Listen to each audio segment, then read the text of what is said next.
Hello and welcome back to Come Geek Some. If you are new to the channel, please like and subscribe for all future content. Holy moly. This is all I have to say at this moment in time. Nick created last night, he did another live stream, and on this he had the document of Stan Dahlin. So for a lot of people, Stan Dahlin is actually the person who Monica Rial said opened the door and knocked on the door, and he's the one who stopped Vic from doing things to her. So he was like the knight in shining armour. Well, on this document that we have, should we go into it? Actually, no, first of all, I'm going to read what that umbrella guy wrote. I guess Ron Toy, Monica Rial, Jamie Marshy, and the rest of Kick Vic were right. We will see a mountain of evidence in this trial. Like how this Star 2007 Real witness says Vic Mignogna didn't do this. I would remember. This is what you mean, right? Hashtag I stand with Vic. And what we have, so you have this, the affidavit of Stan Dahlin, State of Georgia, County of DeKalb. I'm sorry if I'm saying that wrong. On this day, Stanley Charles Dahlin Jr., personally known to me to be the affiant herein, appeared before me, and after being sworn according to law on his oath, deposed and said as follows. Number 1. My name is Stanley Charles Dahlin Jr., and I reside in County, Georgia. I am over the age of 18 years and competent to make this.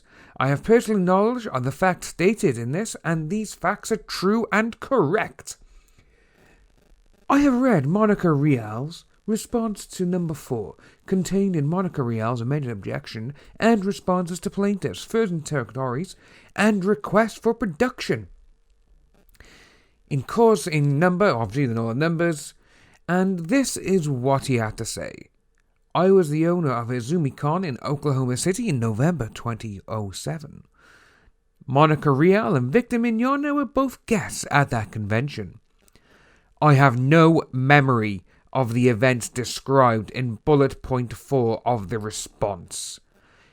Number 6. If I had noticed Monica Rial being distressed leaving Vic's room, I am certain that I would remember it.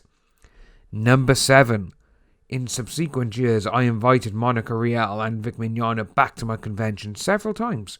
I would never have done this if I had been informed of any problems between Monica and Vic. Ooh, it's just so juicy, isn't it? You can just taste it. This guy is saying everything Monica has said is wrong. And with that, that is just beauty. That is a medium rare steak. Perfect. With the mic, sorry, just hit the microphone for no reason. This is brilliant. This helps Vic even more. And this also shows that Monica and all the other people, again, Monica's hotel story has changed roughly 3, maybe 4 times. This is going from when everything first happened way back in January, February, when she was saying shit on Twitter, and then obviously going through everything else. Obviously, we had the documents, we've had the depositions of her, and again, even with Ron in his deposition, he says he does it. He said about this, and that Stan was the guy who came and helped and all this kind of stuff. So, it's quite a few times that his has changed. But now, with Stan saying, well, no memory of the events of this, I think I would remember this, which you would, because obviously the situation is not something that you usually come across. And, well, it's just brilliant the way it's all, it's just the way it's worded. If I had noticed Monica Rial being distressed leaving Vic's room, I am certain I would remember it. I have no memory. And again, I invited Monica and Vic back to my convention several times. If I knew what had happened between them, I would never have done it. But even with all that saying, and said and done, Monica still hung around Vic for over a decade. She's still done it. She's still done programs with him. She's still done conventions, probably talks as well. So sit in the room, everyone's got a microphone, we'll have a little chat with everyone, a bit of Q&A, that sort of thing. And she wouldn't have done that if she was that distressed with all this happening way back in 2007. I personally do believe that all this was said just to get rid of Vic.